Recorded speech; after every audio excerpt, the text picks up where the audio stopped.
You know who it is, the horror flick, Digger Ditch, Super 6, Bigg Mitch. And I'm kicking in doors with all three O's. And I'm bringing 28 101s because we Vegas sons, it's the Chronicles. And you in the Meadowlands. Yeah, you in the Meadows, man. And you already know what made me. 530. What that mean? Oh, that boy's a desert baby. Oh, yeah. Hubba dub scrub, 22-inch gold Dana Danes, and Big Bolo Yang. Say it with me, please. I can never sit on my claims, man. Welcome to Vegas Chronicles with the whole Super 6, Mr. Digger. Ditch Bigg Mitch. And today, like any other day, y'all know what we do. We kick actual factuals with no additives, no preservatives, none of that stuff. Just raw and uncut, like what? Like summer sausages and crackers. Saltines at that. You already know. Shout out to everybody that's been rocking with your boy, man. Shout out to everybody that's been tapping into my platform. Let's jump right off into it. I can't wait to get this backpack thing up and going, man.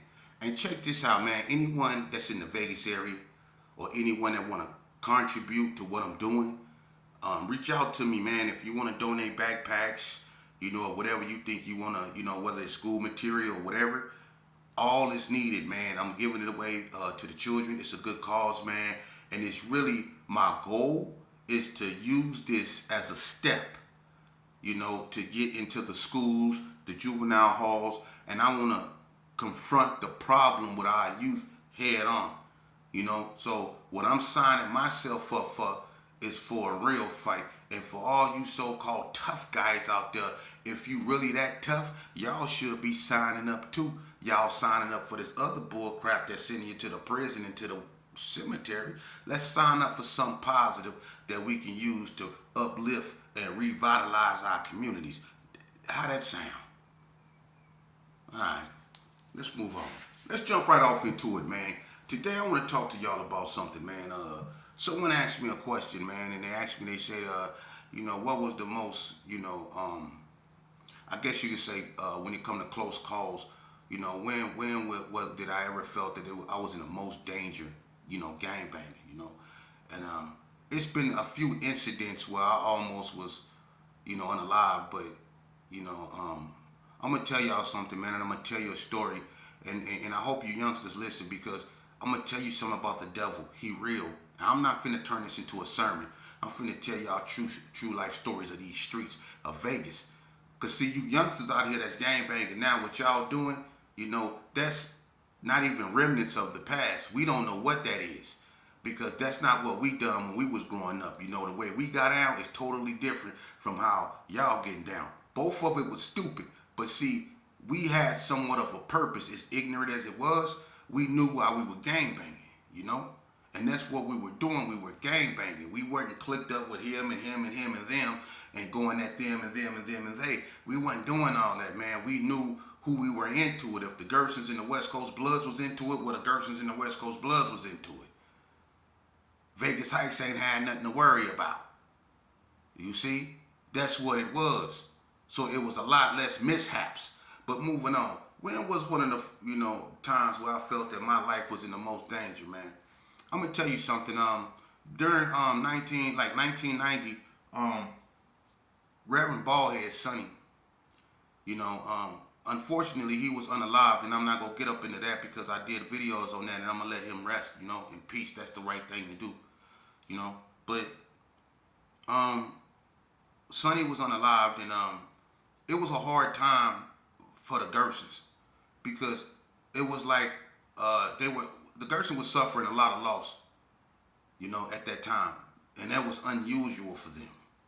But gang banging had took an unfortunate turn in Las Vegas at this time. It was really turned up, and like in 88, 89, and 90, Vegas, the landscape of Vegas was forever changed. So the Gersons and the Perus was really into it, The 60s and the Gersons was into it. But Tony Poole, the Joker, and Cornbread really fell out. And they was really hunting each other. And I had a cousin named Melissa Conway, one-way sister. They, Peru. And she moved because she used to stay in a Little Carry Arms. And if anyone know what a Little Carry Arms is, you know what a Little Carry Arms is. But she moved from there and she moved back over there to Paru Turf, I think on the Evergreen side, right, facing the parking lot. And Bread used to go over there a lot, but we used to creep. You know, the owner of the Cotton Club that we used to go to, his name was Night Train. And Night Train stayed over there in Blood Turf, but he stayed in the houses. And he stayed right over there on the side of Madison School, right? So if anybody know what Madison School at in Paru Turf, he stayed right over there in a yellow house. And Bread used to park his car in front of Night Train house to try to hide it from the Parus. And we'll walk around the corner and we'll walk up the street a little bit and cross over Monroe and we'll be right in the big parking lot. And she stayed over here on the Evergreen side, so we'll go up over there and creep to her house. Normally, won't nobody see us, right? But at this time, you know, the Parus was real active. You know, Larry Brown, Lay, the Joker, they was three the hard way, and they was wreaking havoc. And on top of that, you had Peter Man, you had Earn P. He was doing his thing, and Earn was ferocious. In my era, that was one of the hardest Parus right there, hands down, Earn P. Can't nobody take that from him. He living his best life. He ain't on that. But you know, we all have a past. Earn was a fool. And if you don't know Earn P, you not from Vegas. Cause Earn wasn't no joke. You know. But now we was really warm with the Parus. You know, things just went bad with them. You know, we was tripping with the 60s, but things went bad with the Parus. So we was really tripping, right? So Bread, you know, he used to get drunk. That's the only time he wanted to go over there, when he got drunk. You know? And when he wanted to go over there, I sobered up fast, regardless of what I was on. You want to go where? Why? We really tripping with these dudes, and them Parus wasn't playing at this time, man. They wasn't playing, man. I'm serious, man. And if anybody knew back then, when the Joker, Lay, and Larry Brown was a clique, and Earn was out there tripping, y'all know what I'm talking about. But anyway, so one night, Bread get full of his package. He want to go see Melissa, right? That's my cousin. I love her. But man, she can meet us halfway. That's how I feel. What we going over there for? You know what I mean? But anyway, he wanted to go over there. And I'm stupid, and I go with him. So we go up over Night Train house, park the car. We go up over there. You know, we looking. You know what I mean? He go, I go. You know what I mean? And we got to really be on point this time, you know what I'm saying? But we both strapped, you know what I mean? So I feel a little better about the situation until I actually got up over there in Paru Turf. You know what I mean? I'm like, man, you know what I mean? Because they was tripping, man. But then it's just me and him. Now, you know what I mean? We with the function, and it's going to be what it's going to be. But at the same time, I'm like, man, we in their neighborhood, man. I don't want to be over here. So we go up over there. We creep. We knock on the door. My cousin Earl, HK, he opened the door. Whole killer. I'm like, what's happening, you know? This time Earl was tripping, you know what I mean? He was doing whatever he was doing, but he was Paru. You know what I'm saying? So we go up in there. You know, it was all good. You know what I mean? I'm talking to him. We chopping it up. You know what I mean? We downstairs. Bread go upstairs, right? So me and him, we chopping it up. We sitting there eating M&Ms. You know what I'm saying? We chopping it up. You know what I mean? That's Earl. That's my relative. But Earl of Paru. And back then, you couldn't trust Earl. You couldn't trust him. Oh my God, you couldn't trust that boy, man. I'm serious. Because Earl the type of dude, you give him something, he'll give you a hug, all that, then he'll break your jaw. He was dirty, you know what I mean? So look, I'm kind of semi-still drunk, you know what I mean? And he got up, he bumped out. You know what I mean? So I'm chilling, I ain't thinking nothing of it. It's a good thing I locked the door. That's natural though. That's instinct. We in Paru Turf. I'm gonna lock the door, push the couch by it, and everything else. You know what I'm saying? So I locked the door. I'm sitting on the couch. I'm really dozing up. I'm dozing off, right? I'm up, but I'm dozing off. Brad and Melissa upstairs. So I'm like, I hear something. You know what I'm thinking? I'm like, that's you tripping. So I got my thing on me, but I got it sitting next to me on the couch. And I'm like dozing off, and I hear something. Somebody threw a beer can or something at the door. I don't know what it was, but it sounded like a beer can. I'm like, what the heck? I look. So I'm staring at the door, but I'm kind of full of my package. I'm kind of drunk. We've been drinking Wild Eyes Rose, St. Ides, all that smoking bud, all that. So I'm kind of like keyed, right? And I'm looking at the door like, what the hell? So I lay back down. Next thing you know, you can hear people. So I get up and I go over there to the TV. I turn it down. They got a flow model and I turn it down. Like, what the hell is that? Right? So I look over there by the window and I creep by the window. I can hear voices. So I don't go by the door. My heart gets to go. So I jet over there by the couch and get the thing. So I creep over there by the window. I'm listening. I can hear them. Hey, blood. Woo, woo, woo. That's all I hear is blood. I don't hear nothing else. Blood. When you hear that and you know you ain't supposed to be over there, look, I couldn't even feel my feet no more. Right? But look, I'm scared. I'm stuck. And I'm like, should I look out the window? Don't look out the window. Right? So I go by the door. Then some say, get away from the door, boy. So I get away from the door, right? So now I'm scared, right? I don't know what to do. I don't want to turn on the light, but I want to turn on the light. Right? So I go to the other end of the window. Right? And I go, and I dip down, and I kind of slide the window back with the barrel of the thing. I look, it nothing but red. All you seen was pea hats. Look, I do this here.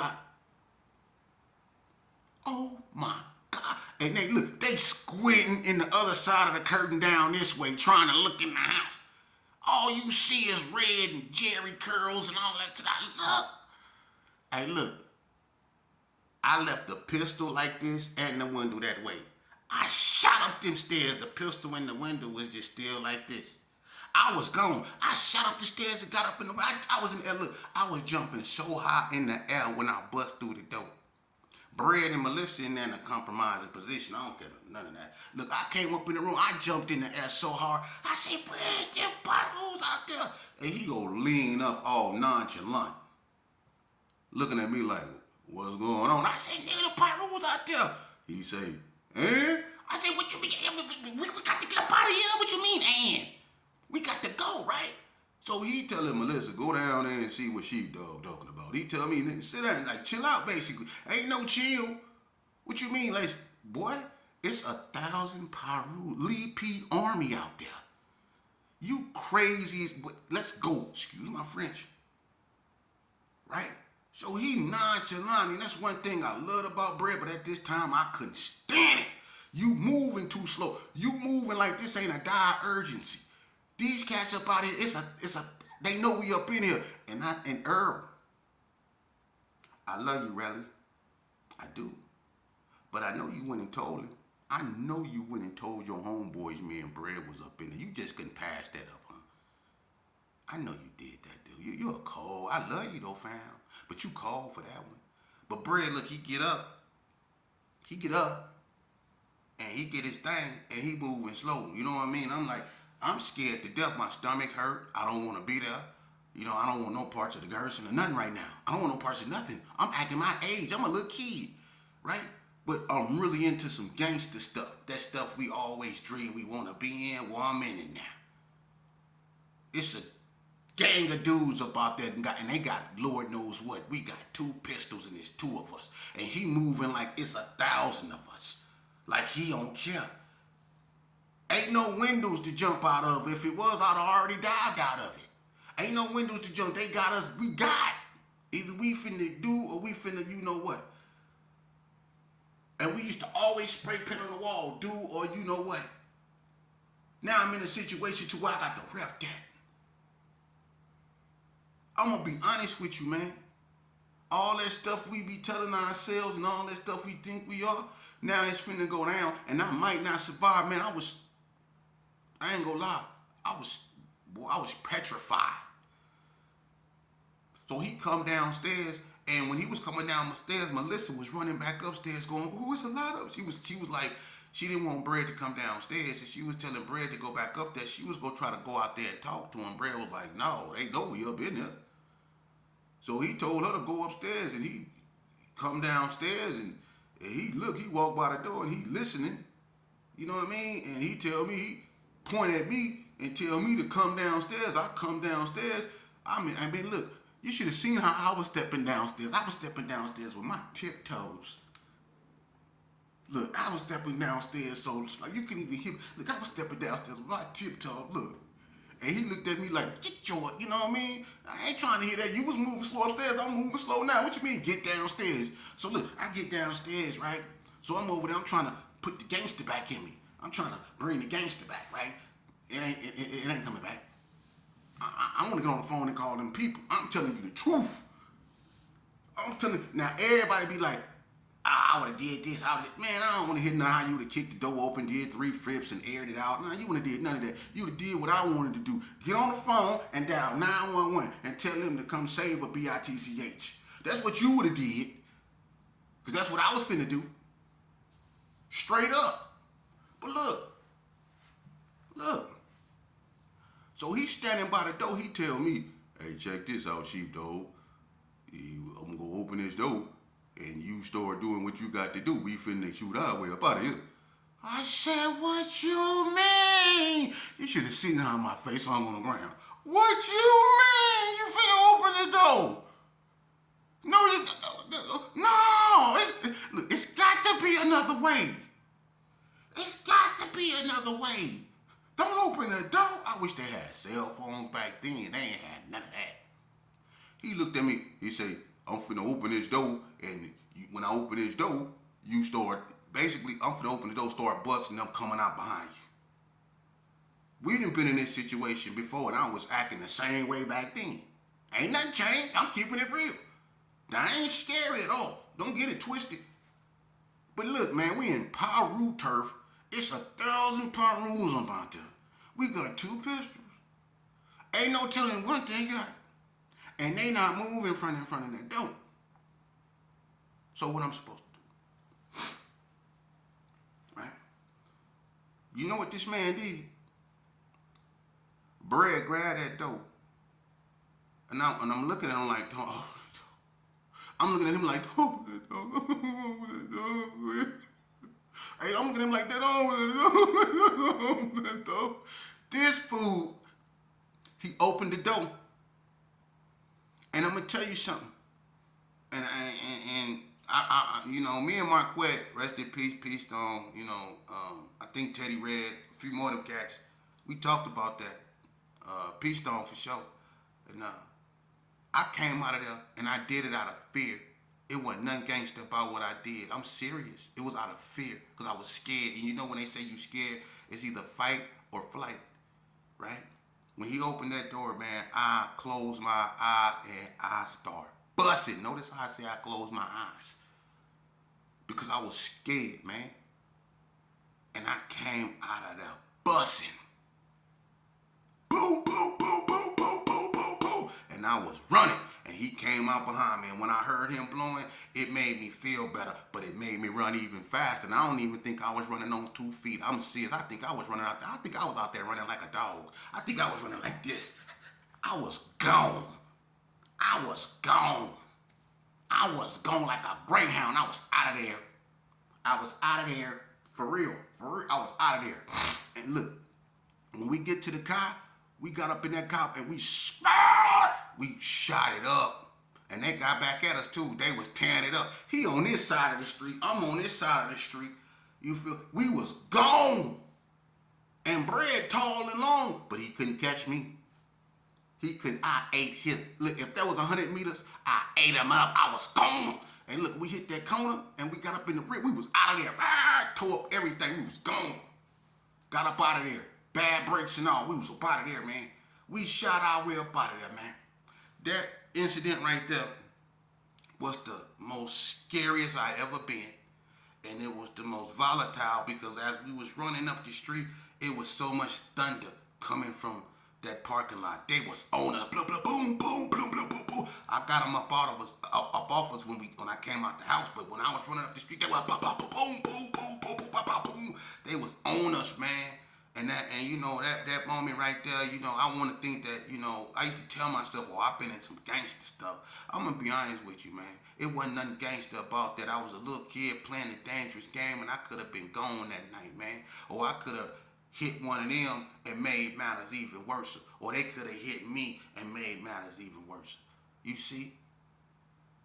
But that was one of the most dangerous incidents that I ever been in, man. You know, and I'll give you even another one. Me and Brad, I be with him a lot. You know, if anybody, you know me, you know Brad.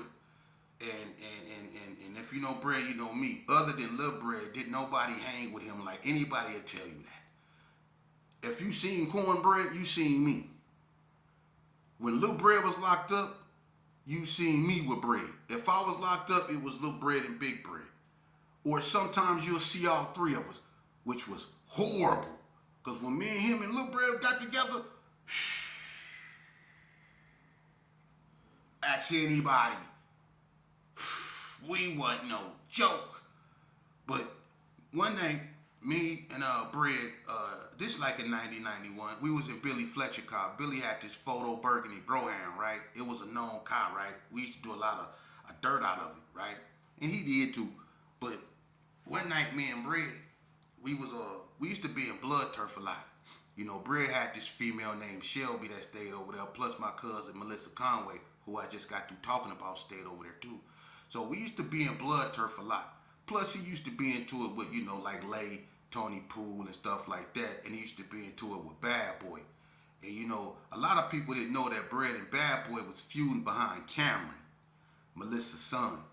You know, I guess it was supposed to be his and then it was supposed to be Bread. I don't know. But they was tripping behind that, man. You know, and see, a lot of y'all think that dudes be feuding behind Gershon and Blood. See, they was feuding behind whose son that was, man. That's what a lot of feuds be behind, just like a lot of feuds be behind females. Because the Gershons and the Perus, a lot of that was behind Melissa. Melissa was messing with some blood cats, you know what I mean? And Bread called up, they came over the little carry arms one night, and they ran into Bread, and they shot the house up. That's how they fell out with the Gershons. See, a lot of people think that this be gangster stuff. I'm telling y'all the truth, man. It be behind females, man. Or dudes claiming dudes' kids. It be behind that. I'm serious. But on this night, man, we was over there in Blood Turf, and you know what Bell's store is now, right there off H and Orange. There used to be an AM/PM back in the days, right? Now, doors were still right there, but that was an AM/PM. All right, look, we pull up in that parking lot, you know, where the gas pumps was, and one night we pull up in there, and it was this youngster, man. He was standing by the 24 hour, by the AM/PM sign on the outside, by, you know, how they got the AM/PM sign on the side. He was over there by that. Now I knew he was a Blood because he had on a black hat with a B on it, one of them Boston Red Sox hats. He had on one of them, and he had on a Boston Red Sox jersey. And he had on a Adidas. This one they was wearing them Adidas cross trainers back in the days, and he had some cherry red shoestrings up in them. So I'm like, oh yeah, he Blood, right? So we pull up on him, right? And I roll the window down and I say, "What's up?" And he was like, "What's up?" I say, "What that dirty Herbert Gershon gang like, homie?" That dude said, "F the Gershon," like it wasn't nothing. Straight up a youngster. He said, "F the Gershon." I looked at Brad like I couldn't believe he said that. Brad started laughing, like, get him, you know what I mean? I jump out the car up on him, right? Run up on him, what you say?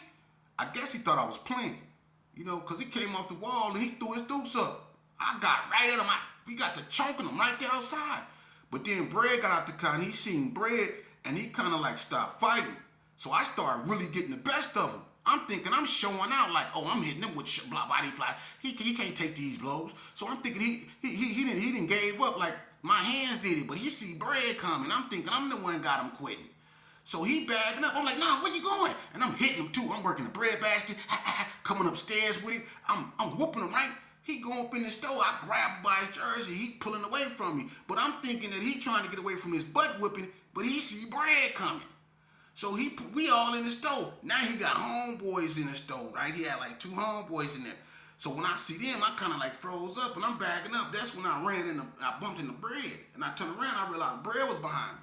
And Bread had this evil look in his face, man. You know what I mean? So that's what was scaring that youngster.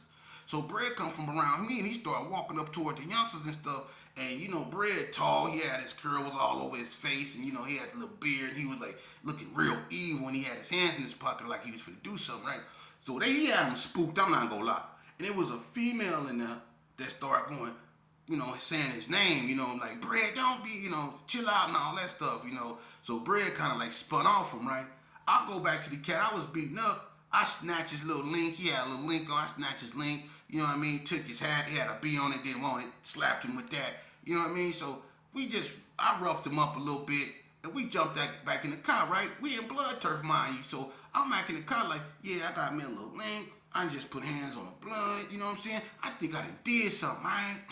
Bread get in the car. We drive off. I'm laughing like, look what I got. You know what I'm saying? I'm thinking like, man, how can I get this fixed? First thing I'm thinking, I'm finna sell this the night train. You know what I mean? So look, we jet up A Street. We turn down Mac Williams. We in the coast now, right? So I'm looking.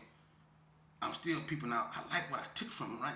So as I'm looking down, I happen to look in the rear view. I see this car behind us. I'm like, and I'm blind as a bat and Bread too, because he driving doing this. We both in the car like this. We blind as a mother. So look, I look in the rear view, I see a car, I'm like, and they own us too, but we in a Brougham, right? So we driving up, we get by the Westwoods, and I'm looking at this car like, what the hell? And it seemed like it's trying to catch up with us. And Bread like punching it, right? Because Bread drive weird. He one of them Cali boys. He drive weird. He'll drive real fast, and then when he get to a dip, he'll go all the way to the side real slow. Then he'll pull off fast. He drive funny. You know what I mean? So he punching it, right? So I'm looking. I said, hey, Bread. He like, well, I said, I think this cop following us, man. And he said, no, that ain't. I said, man, I think that cop following us. And so we get over here by the 80 guy, right? And when we get to the 80 guy, Bread act like he's finna turn